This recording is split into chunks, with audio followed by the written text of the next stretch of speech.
et 250 livres. Le nôtre faisait 4 pieds 3 pouces et 115 livres. Il s'appelait Lionel Giroux, mieux connu sous le nom de Little Beaver. Le plus célèbre des petits nains, comme on appelait à l'époque les lutteurs de petite taille qui faisaient nos délices les mercredis soirs à la télé, juste après les ploufs. Vous vous souvenez? Little Beaver, Fuzzy Cupid, Sky Lolo, ils étaient vifs comme l'éclair. Ils avaient tellement la faveur du public qu'ils pouvaient faire rougir d'envie les grands comme Kowalski, Carpentier, Yvon Robert. Mais c'était Little Beaver qui était la star. Une grande star. Forte personnalité, acrobate, comédien dans l'âme, showman extraordinaire, Little Beaver a fait plusieurs fois le tour du monde pour divertir et amuser les foules. Vedette internationale incontestée, il faisait salle comble partout où il se produisait. La coiffure Mohawk qu'il avait adoptée à l'âge de 15 ans était sa marque de commerce. On le reconnaissait partout où il passait, que ce soit sur la 5e avenue à New York ou sur la rue Sainte-Catherine à Montréal. Champion de lutte et as du divertissement, le lutteur aux pieds nus pouvait dérider une salle en quelques secondes en courant sur les câbles autour de l'arène, en faisant des pirouettes devant l'arbitre ou carrément en allant s'asseoir sur les genoux d'une spectatrice. On peut se demander, en cette période de rectitude politique, si Lionel Giroux aurait osé de nos jours emprunter la coiffure et la tenue vestimentaire amérindienne et se rebaptiser publiquement du nom d'un héros de bande dessinée américaine qui s'appelait Little Beaver. Pour notre plus grand plaisir, Lionel Giroux a osé devenir le grand Little Beaver.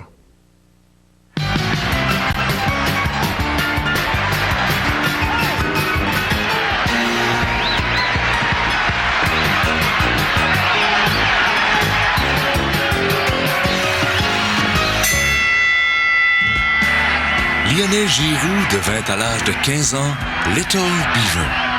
Son style acrobatique, son sourire moqueur en font vite une vedette internationale. Dans les années 50-60, c'est avec panache que Little Beaver parcourt le monde sous les applaudissements et les rires des spectateurs. Little Beaver, le plus grand des lutteurs nains. Lionel Giroux est né en 1934 à Saint-Jérôme. Il est le 3e de 7 enfants. La famille vit dans la pauvreté, ce qui est chose courante à l'époque. Dans ce contexte économique, le père est tendu et irritable. Lionel, espiègle et plein d'entrain, apprend à l'âge de 7 ans qu'il souffre de nanisme. Il est le seul de sa famille qui ne grandira plus. Mais Lionel est bien trop occupé pour s'en faire avec un si léger détail. C'est d'ailleurs armé de ses 4 pieds 3 pouces, de ses yeux moqueurs et de son sourire irrésistible qu'il va conquérir le monde. Mon père était très sévère. Puis c'est comme si on dirait que lui était plus petit que les autres, puis mon père il surprotégeait. T'sais, il voulait pas jamais qu'il parte d'Aura lui, puis lui ça l'étouffait. On a tellement manqué d'amour chez nous jeunes. Puis l'amour qu'on n'avait pas, lui il allait la chercher ailleurs. C'est ça qu'il m'a montré, lui. J'ai appris ça de Lionel, moi. Il était aventurier, puis il aimait le monde, puis moi, je me souviens, chez nous, on restait dans une maison à Pignon, là, puis la maison voisine d'Apignon était comme ça. Fait que il sortait par le châssis, il mettait une échelle, puis il sortait. Mon père, il le mettait en pénitence en haut, puis il désaptait par le châssis, tu sais. Puis quand mon père, il le pognait en flagrant délit, là, mon père, il dit « Ah oui, c'est servi de la strap ». C'était le seul moyen pour lui qu'il avait, mais en tout cas, il a été peut-être battu plus que les autres, là, parce que lui, bon, moi, après ça, je vais sortir pareil. Puis il sortait pareil. Mon père, il disait qu'il était aguissable. Il était pas aguissable, Lionel, mais le pire le prenait pas. Des volets, on en a mangé des volets. Ça n'a jamais été un enfant qui faisait des mauvais coups. Lui, c'était de faire rire, puis aller voir les personnes âgées, les faire parler, tu sais. C'était... il aimait le monde. On disait à un moment qu'on allait servir la messe le matin. On se levait à 4h30, 5h15 le matin. Puis on allait passer... On avait des rondes de lait le matin. Puis on allait charger des voitures à pain. Ça, on faisait ça avant d'aller à l'école. L'argent que ça nous donnait 15 cents par matin. Ça, on cachait ça. Puis le samedi puis le dimanche, ben, on se louait des bicycles. Parce qu'on était tellement pauvres chez nous qu'on n'avait pas de bicycle. Mon père, il faisait un grand jardin. Dans l'abondance des tomates, puis des cocombes, puis des petites fèves, puis tout ça, là. Il préparait des paniers, là, puis c'était mon frère qui allait vendre ça de porte à porte, là, dans les 2 rues alentour de chez nous, là. Puis les gens, puis il y avait plusieurs voisins qui faisaient la même chose. Mais les gens attendaient que ce soit Lionel qui arrive pour acheter ses tomates puis ses cocombes, puis... Il était attirant. Il jasait tout le monde. T'es pas gêné. Il avait la parole facile. Moi, j'étais un gars gêné, timide, mais pas lui. Et à l'âge de 7 ans, nous autres, on faisait des sous. Puis à 8 ans, on commençait à fumer. On avait de l'argent. J'aimais bien gros. Je reviens souvent là-dessus, mais je n'ai jamais mangé. Puis lui non plus. Puis mon frère, il aimait pas l'école, tabarnouche. Quand on allait à l'école, Lionel, lui, la discipline, c'était pas pour lui. Il aimait faire rire le monde. Ça a commencé jeune, son affaire, lui. À l'école, rien n'est adapté pour lui. Ni l'estrade, ni les pupitres. Et les camarades sont parfois cruels. Souvent. Eh bien, j'étais toujours avec. Il faisait rire, lui. Comment de fois que je t'ai fait appeler petit nain? Lionel revirait de bord, mais c'est sûr ça l'attaquait. Puis moi aussi. Souvent, je me suis chicané, moi-même, à se battre avec des gars qui riaient de Lionel. Puis mon frère, il foxait, puis il s'en allait avec le lessier d'à côté de chez nous, là, puis il allait passer la ronde de lait avec lui, il cachait son sac en dessous. Il arrivait pour le dîner en même temps que les autres, puis après le dîner, il partait, puis on se rendait pas compte qu'il allait pas à l'école. Moi, je le savais, mais moi, il n'y a pas tant que je le dise, parce que moi, mes frères et mes sœurs, je me suis arrangé pour que mon père était sévère, puis je les abriais tout le temps, tu sais. Au début, oh oui, il doublait ses classes certains, parce que celui de 22 mois, à un moment donné, il était toilé dans la même classe, là, tu sais, quand il était au collège. Les professeurs, ils étaient choqués après Lionel parce qu'il faisait tout rire le monde. Il faisait rire les petits gars. Il était pas discipliné, Lionel. Il savait se faire aimer aussi, tu sais, c'était pas un malfaiteur. Il jouait des tours, puis, tu sais, les gens aimaient ça. Les personnes âgées, surtout, aimaient ça. Puis, il a commencé jeune à faire des pirouettes dans la rue, puis, attirer le monde, s'asseoir sur un poteau. Là, chez nous, on avait une clôture, puis s'assoyait sur un poteau, puis il chantait. Puis, le monde l'a connu comme ça avant qu'il rentre dans la lutte. Fait qu'il, dans Saint-Jérôme, il était bien aimé, puis il était bien connu. En 1949, le promoteur des nains, Jack Britton, va en prospection à Saint-Jérôme. Il entend parler de Lionel. Venu le rencontrer, il se heurte à un mur. Son père, M. Giroux, refuse catégoriquement. Mais Lionel est tellement décidé que son père finira par céder. Puis quand il a été approché pour la lutte, ben mon père voulait pas qu'il y aille, ça c'est sûr, hein, parce que partir loin, puis il avait jamais parti de la maison, puis bon. Mais mon frère, il voulait partir. Il voulait partir, il se sentait étouffé chez nous, puis il voulait partir.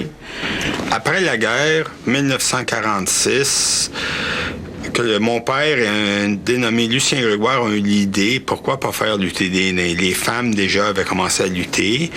C'est sûr qu'il y avait les lutteurs un peu partout en Amérique du Nord. Et puis, ça a commencé, après la guerre, avec un entraînement ici même à Montréal.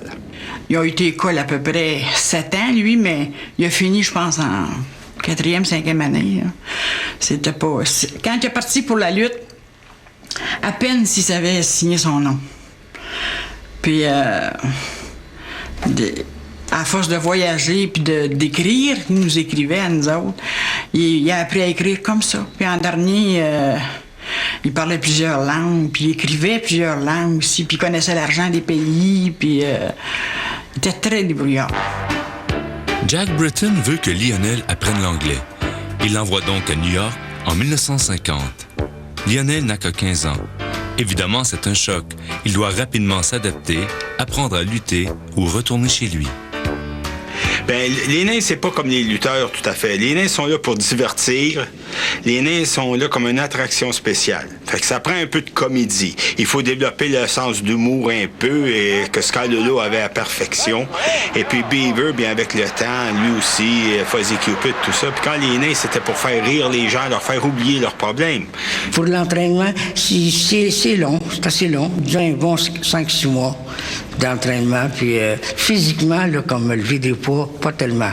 C'est plutôt comment savoir tomber, comment prendre une prise, comment sortir d'une prise. Parce que nous ne faisons pas les mêmes prises que les grands. Peut-être nous en avons des différentes, mais c'est plutôt plus rapide avec nous que les gros lutteurs.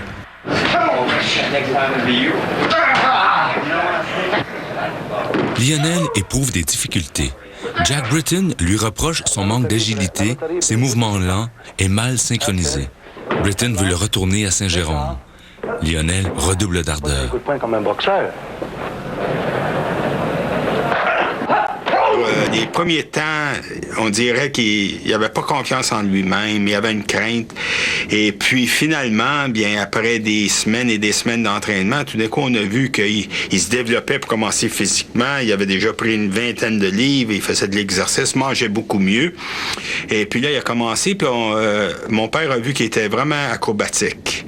Et puis c'est là que ça a parti l'idée, là, et puis d'en faire un lutteur acrobatique, puis un des lutteurs légendaires parmi les nains. Les efforts de Lionel portent fruit et Jack Britton le baptise Ali Baba. Mais Lionel n'aime pas ce nom-là.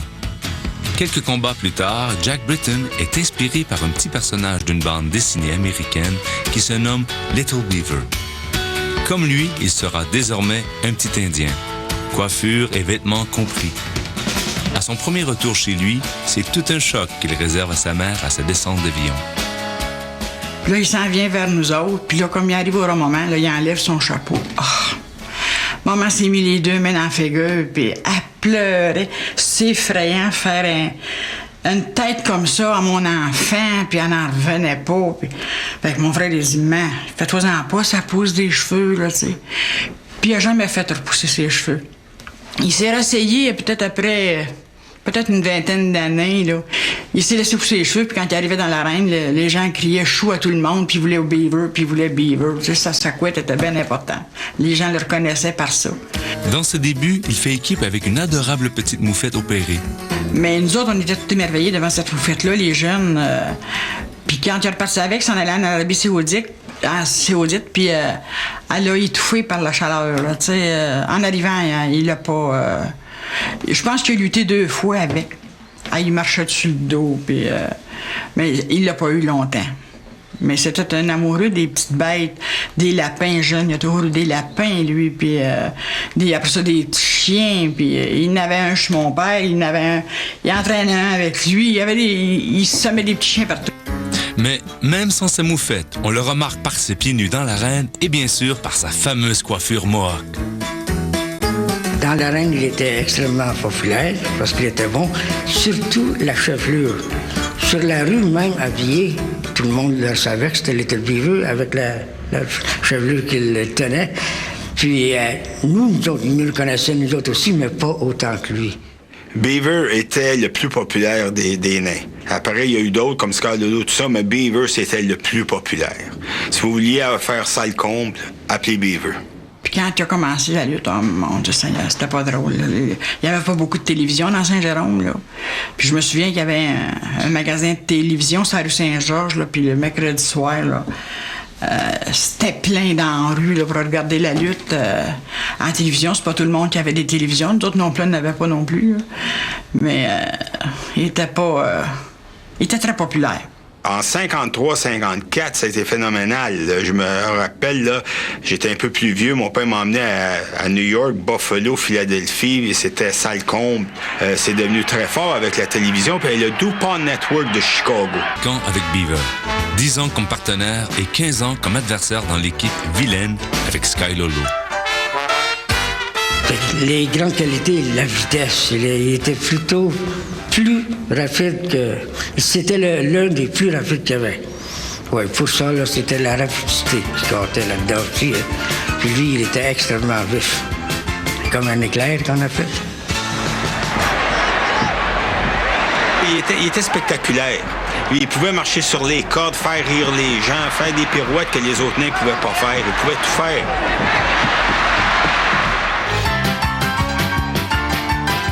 À cette époque, en plus de se river devant la télé, les partisans se rendent au Forum de Montréal applaudir leur vedette. La lutte est un sport apprécié du public parce qu'il permet à la foule de rire, de crier et de se libérer de ses frustrations. Les lutteurs vont aussi à la rencontre de leur public. Les tournées occupent une grande place à l'agenda des lutteurs à cette époque-là. Partout en province, Little Beaver est accueilli en héros. Beaver, qui a toujours eu des difficultés respiratoires, arrive, malgré ses efforts soutenus dans l'arène, à reprendre son souffle à l'insu du public. La vedette de Saint-Jérôme se fait remarquer partout et fait honneur à sa ville natale. Little Beaver, pour ça, il était tellement acrobate quand il faisait quelque chose, il était toujours en arrière de l'arbitre. Puis il le voyait jamais, parce que c'était comme une... Pour lui, il cherchait, puis il était toujours en arrière de lui, ou bien il y avait des gens de folie. C'est arrivé même une fois avec Maurice Richard. Toutes les petites personnes qui ont fait du spectacle ou de la lutte, les mouvements étaient drôles aussi. Les mouvements sont vite, les mouvements sont fun. C'est une attraction. Est-ce que je pourrais vérifier ce que vous avez comme accoutrement, M. Beaver? Lionel a toujours eu des difficultés respiratoires parce que il y avait un petit corps, hein, c'est sûr. Puis quand le cœur et les poumons, c'est un muscle, hein, puis quand ça agite, là, ben lui, il manquait de place. Quand il luttait, il était toujours 4x4. Puis il faisait des signes là, quand il était essoufflé, puis là, l'autre prenait la place, puis nous autres, on s'en apercevait pas. Mais lui, il savait en tabarnouche, tu sais. Mais pour un boom, là, il montait ses câbles, puis il faisait de l'acrobatie, puis en tout cas, il faisait tout ça à faire. Et Little Beaver qui commence déjà à faire ses facéties dans l'arène. Et je vous invite à suivre de près ce Little Beaver. Il se moque beaucoup de l'arbitre Rénal de Dubé présentement. Qu'est-ce qui se passe? Mais j'ai rien fait.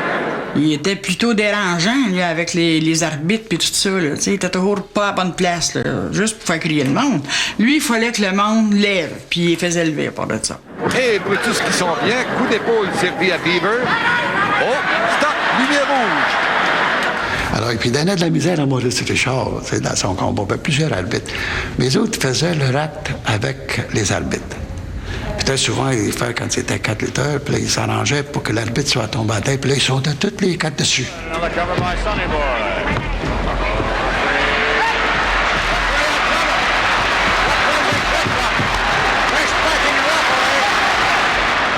Mais souvent, il chicanait avec les arbitres. L'arbitre partait après lui, mais il était un des premiers qui faisait ça. Il partait en courant dans la foule, aller s'assurer sur une femme ou sur un homme. T'oubliais jamais ça. Oh, un instant. Bang! La savate. Aïe aïe! Dubé qui vient de se faire avancer aussi. Little Beaver est parti. Dubé qui cherche Little Beaver qui est réfugié derrière le chronométreur officiel et le personnel maison de la lutte internationale. Quand j'étais partenaire avec lui, pendant les 10 premières années, tout le temps que j'étais avec, on gagnait la plupart des combats. Parce qu'il était le meilleur d'une manière. Parce que Lolo était bon, mais lui était le meilleur sur l'autre côté. Beaver qui se relève. Projection encore une fois. Oh, Beaver vient de s'arrêter. Tentative de tomber. Compte de 1, de 2 et de 3. Beaver qui vient complètement de se moquer de Little Brutus. Et l'emporte à l'écran de la lutte internationale. Là, il est prêt. Le champion, ça a été quelque chose de fabriqué. Les ceintures, c'était plutôt les promoteurs qui arrivaient et qui disaient « Ah ben, tiens, le champ, c'était le meilleur, puis c'est toi le champion, puis tout ça. » Puis ils ont fait une coupe de ceintures qui ont même emmené jusqu'au Japon. Mais il n'y avait pas de ceinture telle quelle... On l'a nommé le champion parce que vraiment, il était le meilleur. Mais il faut pas oublier, pour être le meilleur, faut que tu luttes avec un des meilleurs. Il faut pas oublier Sky Lolo, il était aussi un des meilleurs.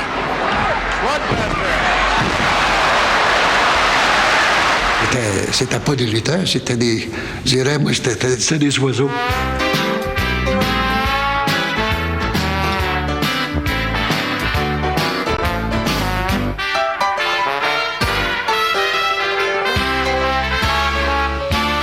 aimaient tous le voir dans l'arène. Quand Beaver était dans l'arène, les lutteurs sortaient toute la chambre, aller voir le combat de Little Beaver, parce que c'était jamais la même chose. Ils t'amusaient tout le temps, tous les jours. Les spectateurs vont toujours penser à Little Beaver quand ils pensent aux lutteurs humains. Les enfants, ils aimaient Little Beaver, c'était épouvantable. Disons que nous, on attirait les enfants avec les parents. Les parents, il fallait qu'il y ait l'église des enfants. Fait que ça faisait plus de monde, plus d'argent, plus d'autres choses aussi. Loin de souffrir de son handicap, Beaver en profite. Il fait de l'argent comme de l'eau. Lui, là, il a commencé à faire de la grosse argent. Hey! Puis là, ben moi, j'allais à l'école encore. Puis je commençais à travailler, je lavais la vaisselle dans un restaurant. Puis je manquais d'argent. À tous les mois, Lionel m'envoyait de l'argent.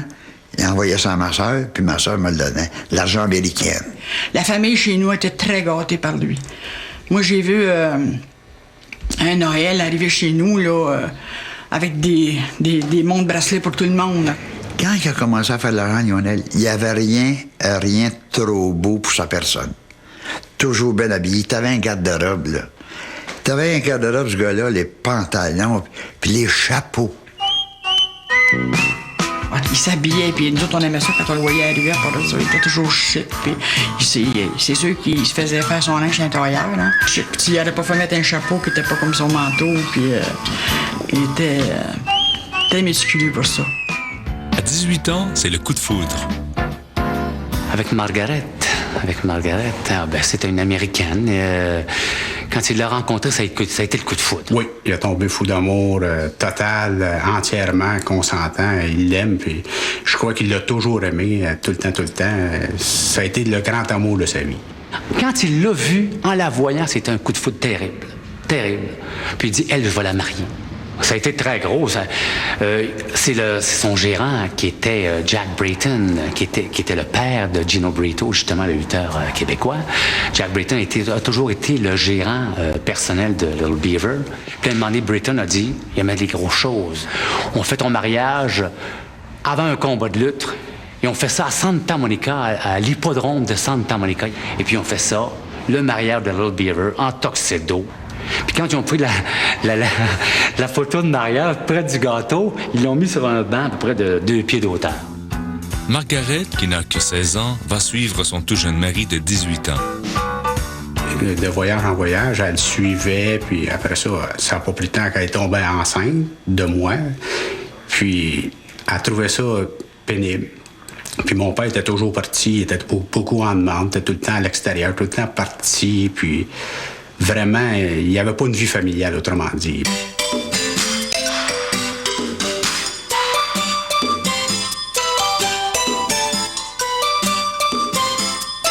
Comme nous, les petits, les nains, nous avons voyagé beaucoup plus que les gros lutteurs.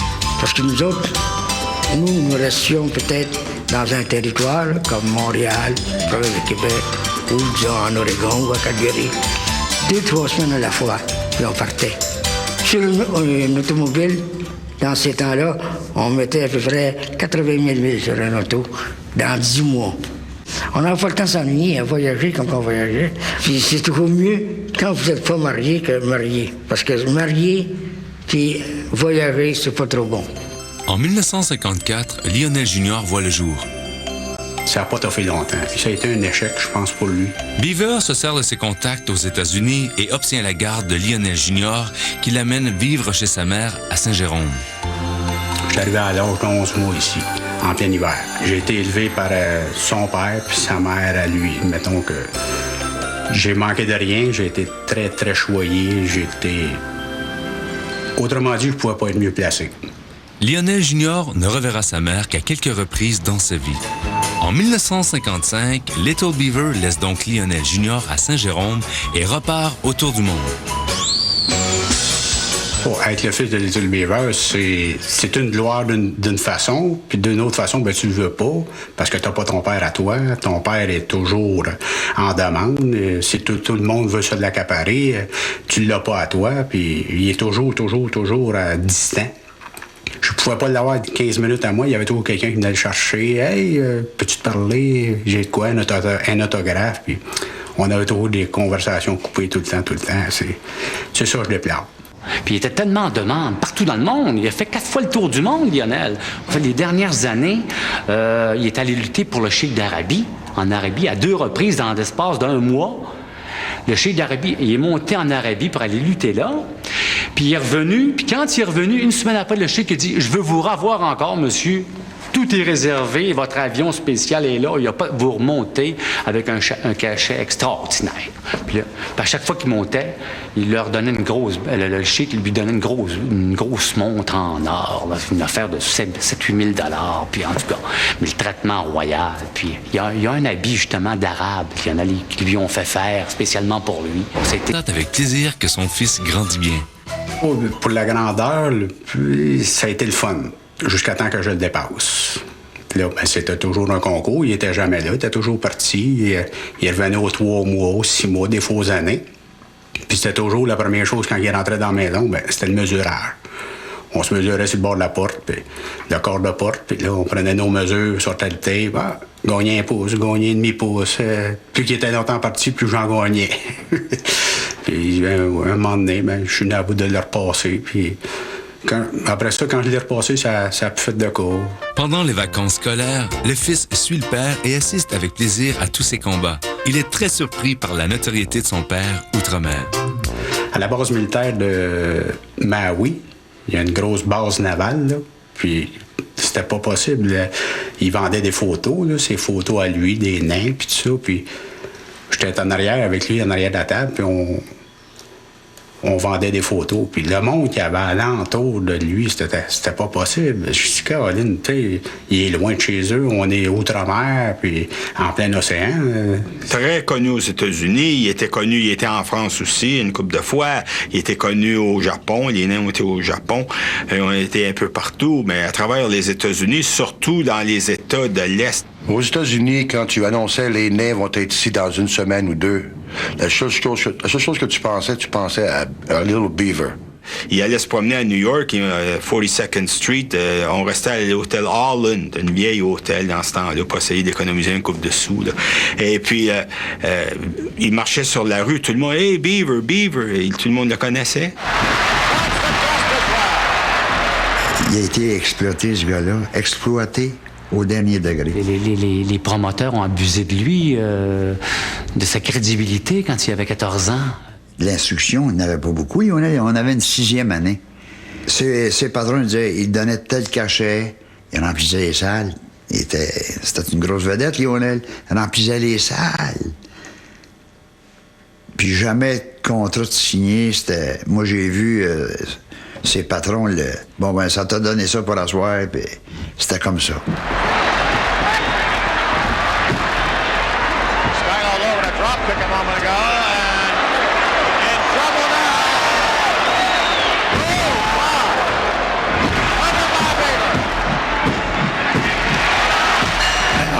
On faisait des bons salaires, comme on faisait, puis on avait beaucoup de défense aussi. Hein.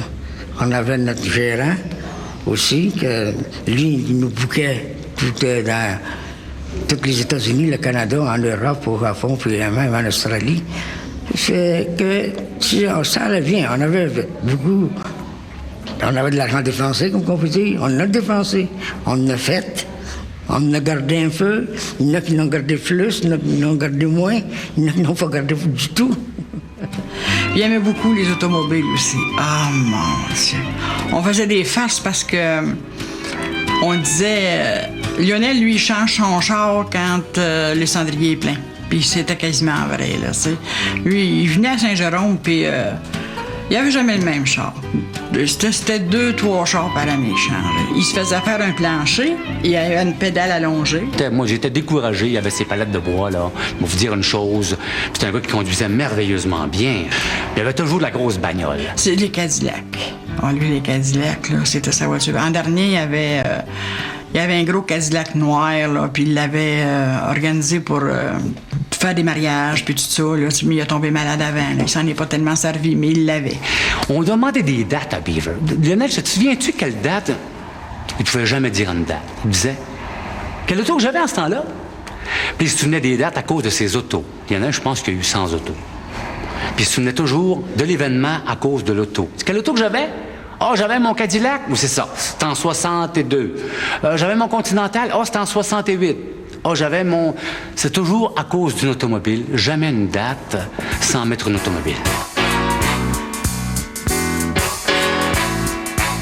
Il était reconnu partout. Tout le monde l'adulait. Tout le monde l'aimait. Il aimait passer inaperçu. Le seul moment pour passer inaperçu, c'était quand il arrivait, il mettait son chapeau. À l'occasion, il s'était acheté une perruque pour avoir la tranquillité d'esprit. Là. Des fois, il voulait pas être achalé, tu sais, puis le monde le reconnaissait, puis ça lui faisait un velours, dans le fond, de se faire reconnaître. Je suis pas tellement gros, là, mais je servais un peu de garde du corps. Parce que quand on arrivait dans les arénas, c'était toujours plein, hein, les combats de lutte. Quand ils annonçaient Little Beaver sur les posters, c'était toujours plein de monde. Puis là, Lionel Beaver arrivait, puis lui, il aimait pas stationner loin parce que il souffrait sa respiration avait de la difficulté. Il fallait pas qu'il marche trop loin. Alors, on stationnait le plus près possible des portes. Mais les gens entraient là. On n'avait pas le choix. Alors, moi, j'emmenais la valise. Là, les gens le voyaient. Surtout les jeunes, les adolescents, les enfants. Puis ils voyaient Beaver. Puis, ah, Beaver, Beaver, Beaver. Une chose qu'ils détestaient. C'était épouvantable. Les jeunes arrivaient à côté de lui, puis là, avec sa couette. Puis il arrivait, puis il passait la main sur la tête. Ah, Beaver, Beaver. Il venait enragé de noir. Moi, j'ai suivi Lionel, je l'ai présenté dans des soirées de lutte. Je faisais l'annonceur de lutte. Puis il exigeait, quand il était au Québec, parce que la plupart des lutteurs disaient, bon, de Montréal, pesant 140 livres, je sais pas quoi. Lui, c'était jamais. Il venait, il allait voir l'animateur, l'annonceur, puis il disait, moi, je suis pas de Montréal, je suis de Saint-Jérôme, et tu dis de Saint-Jérôme, pesant 110 livres ou 114 livres. Quand il était en Australie, au Japon, en Chine, n'importe où, qu'il allait lutter à l'extérieur du pays, là, il pouvait dire de Montréal, parce que les gens à Saint-Jérôme, ça ne dit pas grand-chose aux Australiens ou aux Indes, aux Indiens. Bon, alors, mais au Québec, c'était toujours de Saint-Jérôme. Ça, c'était primordial. Très, très important pour lui. C'était un homme qui était très fidèle à ses racines.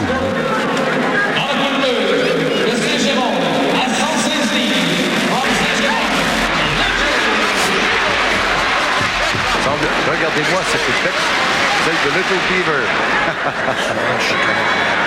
C'est aussi un comédien né. Il aurait pu facilement être un acteur de cinéma à n'importe quel moment. Des qualités qui vont effectivement lui servir au cinéma. On le devine dans Elvis Gratton. Il joue dans Les Beaux Souvenirs. What do you think? C'est qu'il dit là, lui? Je ne sais pas, monsieur. Et il fait le pitre dans Meatballs 3. Après 1960, c'est sûr que ça a décliné pas mal parce que là, c'était plus nouveau. Les gens ils en demandaient davantage. Et malheureusement, après Beaver, Sky Lolo faisait Cupid, il y a eu des nains, mais il n'y a jamais eu des nains aussi bons que ces trois-là.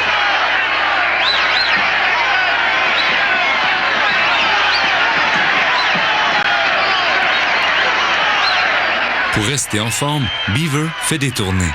Oui, dans les années 63, 64, 65. Des grosses tournées dans les arénas. C'était très avant-gardiste pour l'époque parce que j'ai déjà vu, moi, 33 personnes dans la troupe.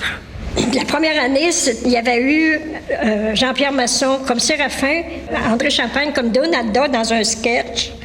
L'autre année, c'était Jean-Pierre Masson avec le Père Ovide. Puis l'autre année, c'était Jean-Pierre Masson toujours avec Bill Warbo. Puis là, il y avait les gros lutteurs. Bien, il y avait toujours Beaver qui était au programme aussi. Ensuite, quand on a fait les tournées que je vous parlais tout à l'heure, bien, il y avait une roulotte qui suivait, qui était avec tous des petits meubles, puis il faisait visiter ça aux gens. Puis il était ben Joker, une fois, il rentre un monsieur, puis il y avait une petite TV, tout petite.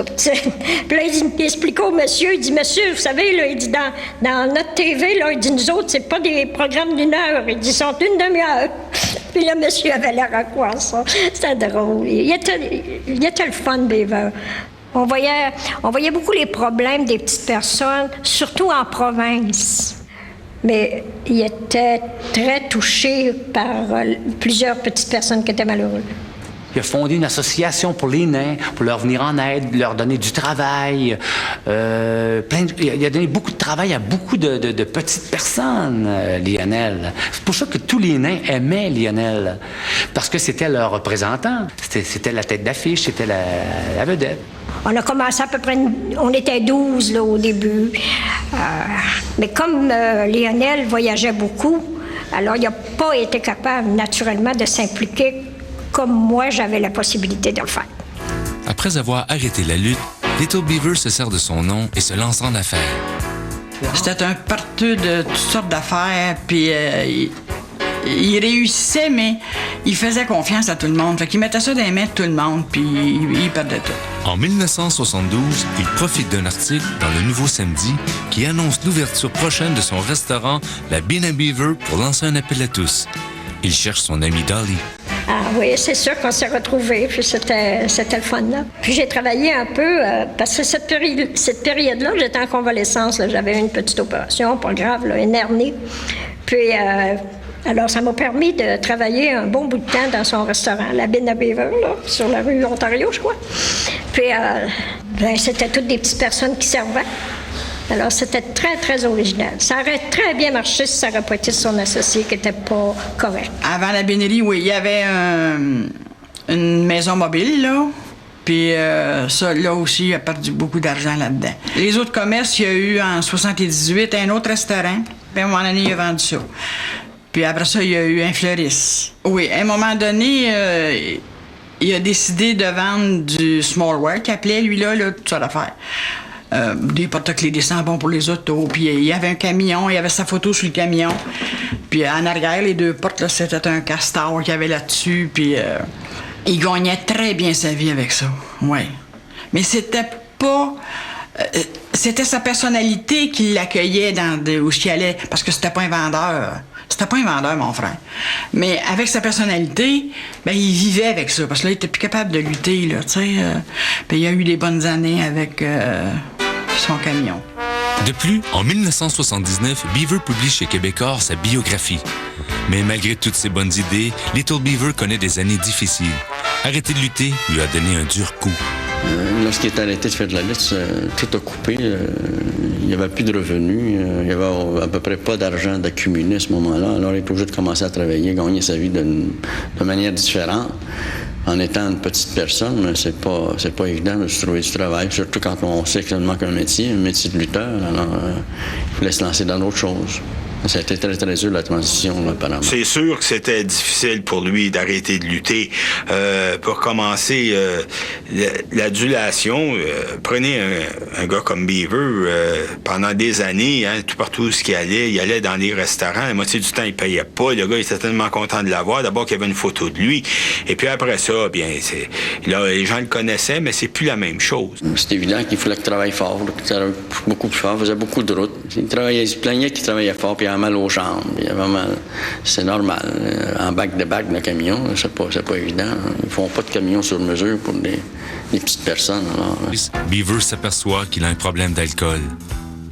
Il s'est aperçu à un moment donné que les années avançaient, il faisait beaucoup d'argent, puis il n'y en avait jamais.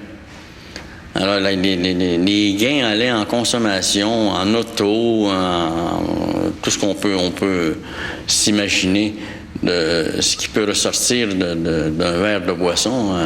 C'est évident qu'on ne vit pas les mêmes choses lorsqu'on est en état d'ébriété ou sur un party.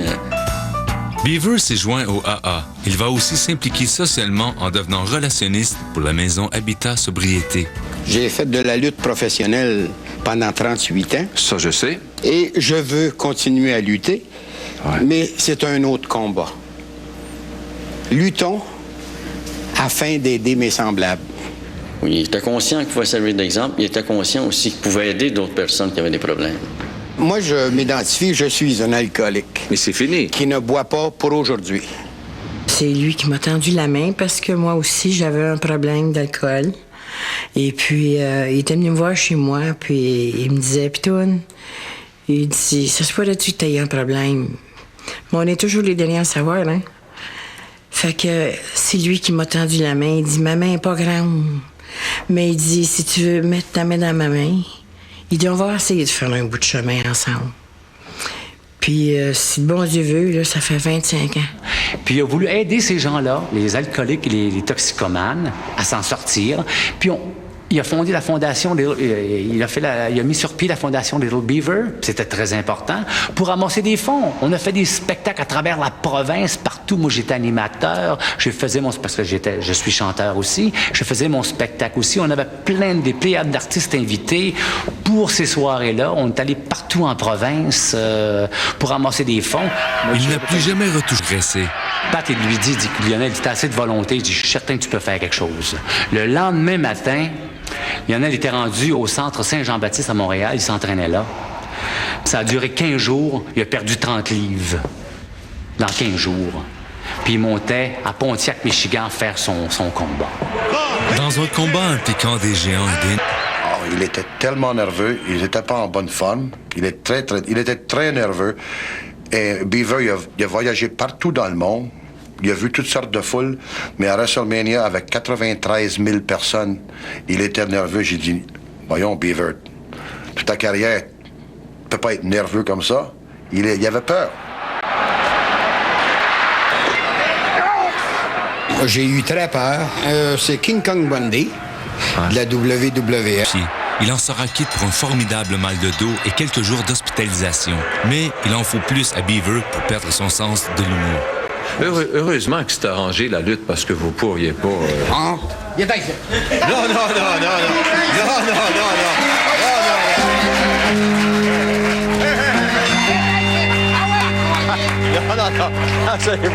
Asseyez-vous là. Hey, tu dirais que ça, là? Non, mais je frappe pas un homme avec des lunettes. Très bien, Jean-Pierre. Puis ça, je pense que ça a été merveilleux pour lui parce que il a revu tous ses combats d'autrefois. Puis il avait son panache d'Indien, puis son habit d'Indien. Puis je pense que c'était un beau souvenir, malgré ce qui est arrivé. Je pense que ça a été un beau souvenir pour lui. Puis la maladie va frapper encore plus fort. Dans les 6 derniers mois, mon beau-père a vécu à l'hôpital. Par contre, les fins de semaine, il pouvait sortir. Donc, le vendredi, sa demeure était ici. On allait le chercher le vendredi, il repartait le dimanche. Et puis, c'est là qu'on a vécu, dans le fond, le contexte vraiment familial, qui a vécu côté père-fils, beau-père, belle-fille, grand-père, petite-fille, parce qu'on était toujours réunis en famille, et puis on passait les soupers en famille. Les derniers 6 mois, c'est moi qui l'ai eu à moi-même. Je l'ai eu à moi-même, je l'ai cajolé. Il faisait un geste, ça l'essoufflait, puis il venait tout en sueur, la moindre effort. Puis, c'était la barouette. Je m'accotais sur le comptoir, puis je lui écalais tous ses pinottes, je lui amenais ça dans les boucous, puis pourquoi tu fais ça? D'après toi, pourquoi tu penses que je fais ça? Je dis, parce que je t'adore, je t'aime. Puis là, je t'ai à moi, je peux te gâter, je peux le faire. Demande-les, on va le faire. Je pense qu'il se culpabilisait. Peut-être pas pour avoir des remords, mais dire, c'est ça la vie de famille que moi, je n'ai pas vécu avec mon fils. Mais on l'a vécu très bien dans les 6 derniers mois, puis ça, c'est un beau cadeau qu'on a reçu de lui, puis qu'on lui a donné aussi. Ça a été des beaux moments. Moi, mon grand-père, je ne l'ai pas tellement connu quand j'étais plus jeune. La relation s'est développée dans les derniers 6 mois qu'il était ici, à l'hôpital. Fait que j'allais le voir souvent, puis à un moment donné, comme crise d'adolescence, tout le monde a vécu ça. Puis là, j'ai commencé à y parler. Puis là, il me conseillait parce qu'il y avait beaucoup de vécu, puis c'était mon oreille. C'était une très bonne oreille. Très bonne écoute, très bon conseiller. Il était vrai dans ce qu'il disait, il était franc, il passait pas par quatre chemins pour dire quelque chose. En vieillissant, sa petite fille Annie ressemble étrangement à sa femme Margaret, qu'il n'a jamais oubliée.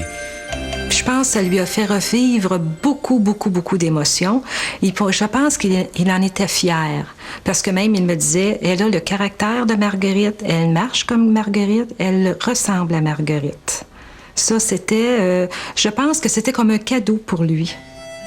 Lionel Giroux est décédé d'emphysème le 4 décembre 1995 à l'âge de 62 ans. On se souviendra de lui comme d'un homme drôle, généreux et très attachant. C'est un grand homme dans cette petite personne. C'est un grand homme.